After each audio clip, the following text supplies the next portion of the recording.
Kau hianati aku, ku ambil pamanmu. Karya Alvaro Zian, bab 65, tidak suka. Papa hanya ingin mempererat hubungan persaudaraan kita, tidak ada maksud lain. Hanya ingin antara kita terus akur, ucap Pak Heru lembut. Adel hanya mengangguk sopan, dia tak ingin memperpanjang masalah juga. Tapi Bu Fatma masih terlihat tidak senang pada Adel. Sedangkan Haikal hanya diam saja. Bagaimana dengan pekerjaan di tempat baru Mukal? Apa ada kendala? Tanya Demian. Lumayan baik Om, hanya ada beberapa kendala kecil dan masih bisa diatasi. Maklum cabang baru jadi masih banyak yang belum mengerti dengan aturan dan perusahaan. Ada beberapa karyawan baru yang harus diperhatikan kerjanya. Jawab Haikal sambil menyuap nasi ke mulutnya. Bu Fatma dari tadi melirik ke arah si kembar yang tengah bermain dengan pengasuh mereka. Entah apa yang dipikirkan ibu tua ini. Satria pun juga tengah ikut bermain bersama si kembar. Satria yang terbiasa sendiri merasa bahagia ada anak Demian dan Adel yang menemaninya. Baguslah, lambat laun kamu akan mulai terbiasa. Oh ya, katakan pada Fajar jika ingin bekerja masuk kembali ke perusahaan Adel atau perusahaanku. Tawar Demian. Kenapa tidak di perusahaan yang dipimpin Haikal saja, biar Fajar tidak terlalu canggung? Tutus Bu Fatma. Tidak, aku tidak membenarkan dalam satu perusahaan ada ikatan darah ataupun suami istri. Aku dan Adel saja berpisah kerja. Jika Fajar ingin pekerjaan, datang padaku. Jawab Demian cepat. Dia tak ingin perusahaan yang sudah dia pimpin hancur oleh orang lain. Jika ingin ikut aturannya oke, jika tidak boleh keluar. Memang sudah seharusnya begitu, Ma. Papa suka prinsip Demian yang lebih profesional.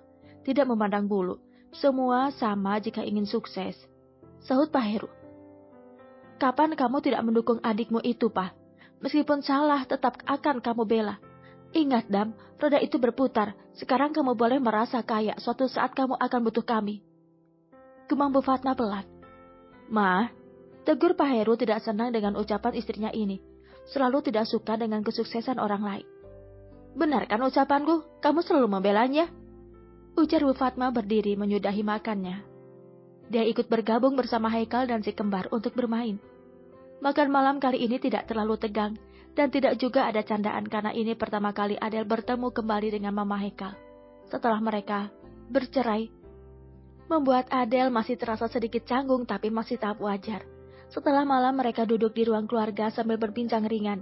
Pak Heru yang sangat bersemangat saat ini, dia bahagia melihat Demian dan Adel bahagia dengan rumah tangga mereka. Haikal dari tadi diam-diam memperhatikan Adel yang tengah menidurkan anaknya. Adel mengusap lembut punggung Bella sambil digendong terlihat jelas sisi keibuan wanita ini. Wanita yang dia hianati dulu. Wanita yang masih dia cintai sampai saat ini. Tapi sudah bahagia dengan orang lain. Sayang, sepertinya anak-anak sudah sangat lelah. Kita sudah bisa pulang? Tanya Adel lembut. Suara Adel terdengar merdu di telinga Haikal, membuat jantungnya berdegup kencang. Serasa Adel memanggil dirinya.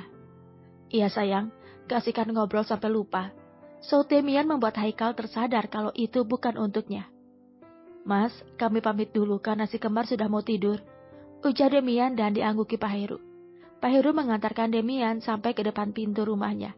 Sedangkan Haikal sendiri hanya mengintip. Dia belum terlalu kuat melihat mantan istrinya ini. Sementara itu di sisi lain. Sayang, kamu tidak nyaman di rumah Mas Heru? Tanya Demian. Bukan tidak nyaman, hanya saja aku belum terbiasa. Untuk Mbak Fatma. Sayang, aku kenal Mama. Aku tahu bagaimana sifatnya. Jadi kamu tidak perlu merasa tidak enak padaku. Dari dulu dia tidak suka padaku, sayang. Jadi untuk itu aku tak pernah ambil hati. Potong Adel membuat Demian mengangguk mengerti. Dia pun juga tahu kalau Mama Haikal tak pernah menyukainya. Demian melajukan mobilnya dengan kecepatan sedang, membelah jalanan malam. Bersambut.